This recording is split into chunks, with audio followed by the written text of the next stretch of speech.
जय सिया राम। धार्मिक कथाएं चैनल पर एक बार फिर से आप सभी का बहुत बहुत स्वागत है।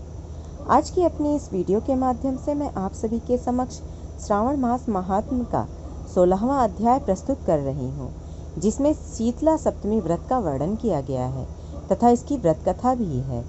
आशा करती हूँ आप सभी इस पूरी कथा का श्रवण अवश्य करेंगे, तो वीडियो में बने रहें, वीडियो को पूरा देखें। और यदि यह वीडियो आपको पसंद आए तो कृपया लाइक करें, और यदि आप मेरे चैनल पर नए हैं तो चैनल को सब्सक्राइब भी अवश्य करें। साथ ही बेल आइकन को भी प्रेस कर दें ताकि मेरी वीडियोस के नोटिफिकेशन आप सभी को मिलते रहें। और कमेंट बॉक्स में भगवान शिव का नाम भी अवश्य लें। ईश्वर बोले, हे सनत कुमार, अब मैं शीतला सप्तमी व्रत को कहूँगा। श्रावण मास के शुक्ल पक्ष की सप्तमी तिथि को यह व्रत करना चाहिए। सबसे पहले दीवार पर एक वापी का आकार बनाकर अशारीरिक संज्ञक दिव्य रूप वाले 7 जल देवताओं, 2 बालकों से युक्त पुरुष संज्ञक नारी, एक घोड़ा, एक वृषभ तथा नर वाहन सहित एक पालकी भी उस पर बना दें।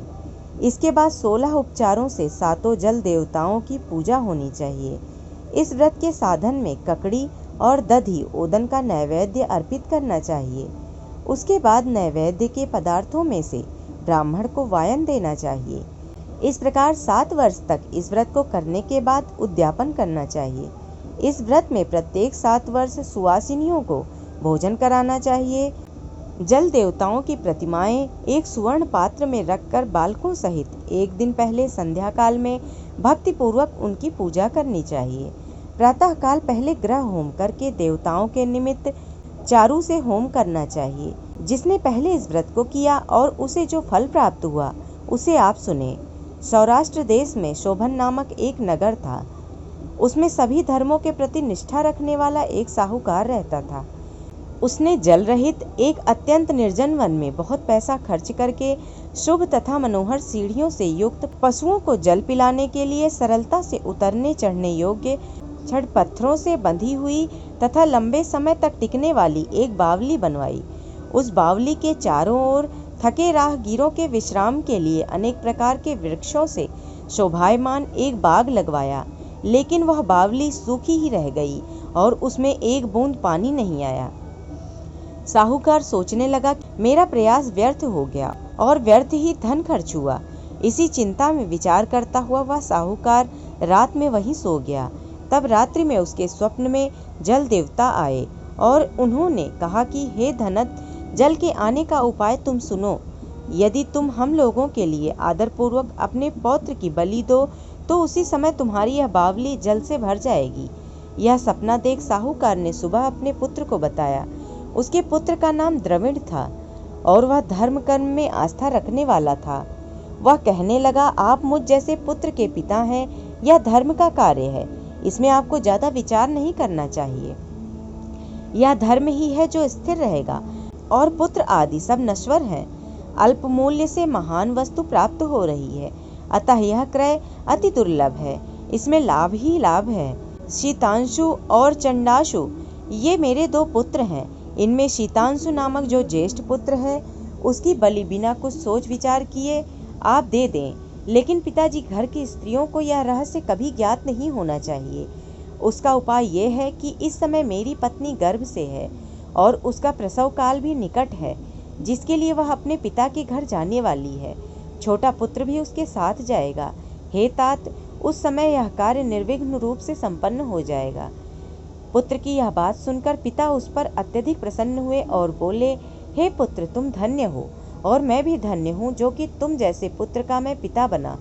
इसी बीच सुशीला के घर से उसके पिता का बुलावा आ गया और वह जाने लगी। तब उसके ससुर तथा पति ने कहा कि यह ज्येष्ठ पुत्र हमारे पास ही रहेगा, तुम इस छोटे पुत्र को ले जाओ। इस पर उसने ऐसा ही किया। उसके चले जाने के बाद पिता पुत्र ने उस बालक के शरीर में तेल का लेप किया और अच्छी प्रकार से स्नान कराकर सुंदर वस्त्र व आभूषणों से अलंकृत करके पूर्वाषाढ़ा तथा शतभिषा नक्षत्र में उसे प्रसन्नता पूर्वक बावली के तट पर खड़ा किया और कहा कि बावली के जल देवता, इस बालक के बलिदान से आप प्रसन्न हो। उसी समय वह बावली अमृत तुल्य जल से भर गई। वे दोनों पिता पुत्र शोक व हर्ष से युक्त होकर घर की ओर चले गए। सुशीला ने अपने घर में तीसरे पुत्र को जन्म दिया और 3 महीने बाद अपने घर जाने को निकल पड़ी। मार्ग में आते समय वह बावली के पास पहुंची और उस बावली को जल से भरा हुआ देखा तो वह बहुत ही आश्चर्य में पड़ गई। उसने उस बावली में स्नान किया और कहने लगी कि मेरे ससुर का परिश्रम व धन का व्यय सफल हुआ। उस दिन श्रावण माह के शुक्ल पक्ष की सप्तमी तिथि थी और सुशीला ने शीतला सप्तमी नामक शुभ व्रत रखा हुआ था। उसने वहीं पर चावल पकाए और दही भी ले आई। इसके बाद जल देवताओं का विधिवत पूजन करके दही भात तथा ककड़ी फल का नैवेद्य अर्पण किया तथा ब्राह्मणों को वायन देकर साथ के लोगों के साथ मिलकर उसी नैवेद्य अन्न का भोजन किया। उस स्थान से सुशीला का ग्राम 1 योजन की दूरी पर स्थित था। कुछ समय बाद वह सुंदर पालकी में बैठ दोनों पुत्रों के साथ वहां से चल पड़ी।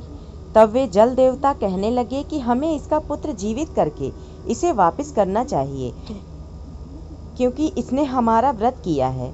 साथ ही यह उत्तम बुद्धि रखने वाली स्त्री है। इस व्रत के प्रभाव से इसे नूतन पुत्र देना चाहिए। पहले उत्पन्न पुत्र को यदि हम ग्रहण किए रह गए तब हमारी प्रसन्नता का फल ही क्या। आपस में ऐसा कहकर उन दयाल जल देवताओं ने बावली में से उसके पुत्र को बाहर निकालकर माता को दिखा दिया और फिर उसे विदा किया। बाहर निकलकर वह पुत्र माता माता पुकारता हुआ अपनी माता के पीछे दौड़ पड़ा। अपने पुत्र का शब्द सुनकर उसने पीछे मुड़कर देखा। वहां अपने पुत्र को देखकर वह मन ही मन बहुत चकित हुई। उसे अपनी गोद में बिठाकर उसने उसका माथा सूंघा, किंतु यह डर जाएगा इस विचार से उसने पुत्र से कुछ नहीं पूछा। वह अपने मन में सोचने लगी कि यदि इसे चोर उठा लाए तो यह आभूषण से युक्त कैसे हो सकता है, और यदि पिशाचों ने इसे पकड़ लिया था तो दोबारा क्यों छोड़ दिया। घर में संबंधी जन तो चिंता के समुद्र में डूबे होंगे। इस प्रकार सुशीला सोचती हुई वह नगर के द्वार पर आ गई। तब लोग कहने लगे कि सुशीला आई है। यह सुनकर वे पिता पुत्र अत्यंत चिंता में पड़ गए कि वह न जाने क्या कहेगी और उसके पुत्र के बारे में क्या जवाब देंगे। इसी बीच वह तीनों पुत्रों के साथ आ गई। तब ज्येष्ठ बालक को देखकर सुशीला के ससुर तथा पति घोर आश्चर्य में पड़ गए और साथ ही बहुत आनंदित भी हुए। वे कहने लगे, हे सुचिस्मिते, तुमने कौन सा पुण्य कर्म किया अथवा व्रत किया था। हे भामिनी, तुम पतिव्रता हो, धन्य हो और पुण्यवती हो। इस शिशु के मरे हुए 2 माह बीत चुके हैं और तुमने इसे फिर से प्राप्त कर लिया है और वह बावली भी जल से परिपूर्ण है। तुम एक पुत्र के साथ अपने पिता के घर गई थी, लेकिन वापस तीनों पुत्रों के साथ आई हो। हे शुभ्रू, तुमने तो कुल का उद्धार कर दिया। हे सुभानने, मैं तुम्हारी कितनी प्रशंसा करूं। इस प्रकार ससुर ने उसकी प्रशंसा की। पति ने उसे प्रेम पूर्वक देखा और सास ने उसे आनंदित किया। उसके बाद उसने मार्ग के पुण्य का समस्त वृत्तांत सुनाया। अंत में उन सभी ने मनोवांछित सुखों का उपभोग करके बहुत आनंद प्राप्त किया। हे वत्स, मैंने इस शीतला सप्तमी व्रत को आपसे कह दिया है। इस व्रत में दधियोदन शीतल, ककड़ी का फल शीतल और बावली का जल भी शीतल होता है तथा इसके देवता भी शीतल होते हैं। अतः शीतल सप्तमी का व्रत करने वाले तीनों प्रकार के तपों के संताप से शीतल हो जाते हैं। इसी कारण से यह सप्तमी शीतला सप्तमी इस यथार्थ नाम वाली है। इस प्रकार श्री स्कंद महापुराण के अंतर्गत ईश्वर सनत कुमार संवाद में श्रावण मास महात्म्य में शीतला सप्तमी व्रत कथन नामक 16वां अध्याय पूर्ण हुआ। भगवान शिव की कृपा दृष्टि अपने भक्तों पर बनी रहे, इसी कामना के साथ यह 16वां अध्याय मैं पूर्ण कर रही हूँ। आशा करती हूँ आप सभी को यह वीडियो अवश्य ही पसंद आई होगी। यदि पसंद आई हो तो कृपया लाइक करें और यदि आप मेरे चैनल पर नए हैं तो चैनल को सब्सक्राइब भी अवश्य करें और कमेंट बॉक्स में भगवान शिव का नाम भी अवश्य लें। धन्यवाद।